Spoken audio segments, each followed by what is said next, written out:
úra le feiceal a hála garam scal chualúar máidín agus cuairteirí a seart díréagsúil a lethir a teartan seo.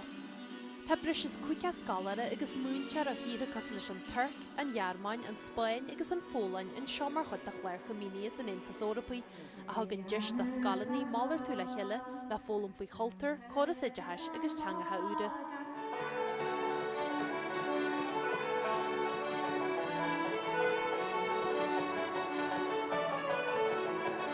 Mar chuid don tianscnamh caiithí siad Lúirte Má, caiithí siad tháilgadína tíre eile, caiithí siad chur a láthair a dhéanú faoin tianscnamh agus is rudíonnta ar fád é sin. Chraictáid in na páistí a méid selfies a thógáil in na páistí fiúla tá sé do chréite agus camará is rud ionta an scoile, is rud ionta an na páistí a go mór mar páist na héidirréanna. Bín ar ahan scal chur a lethir agus tiispantas de goltar a thuirt agus bhí muitir a gail tart léir breabalta sinna dhéanú iniu le ceol agus dása.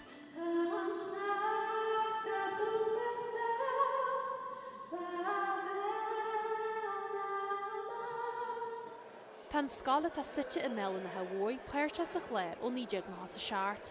Thuí mé go dtí an Ostar in Nuri agus fur mé an carde nua ó na tíirna eile agus fó mé a lán rudaí faoin na tíirna eile. A bhí mí san Eastún le tíir dalta eile ar scoil agus fáin mé teach duine ón Eastún agus thuí mé ar scolaí. Tá Cailín ó an Turc betuach fannaclumm fahannéan seachtain ón Clár Comínis.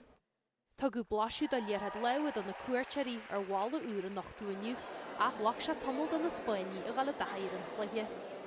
Corú fáiltin sin rih na scalaní ar fád síalhaintas coscéimení dása céalaí chúishmór gaige do chuid an na Deltaí. Éineann í Reislein na ar TG Cethir sa Gaeltacht léir.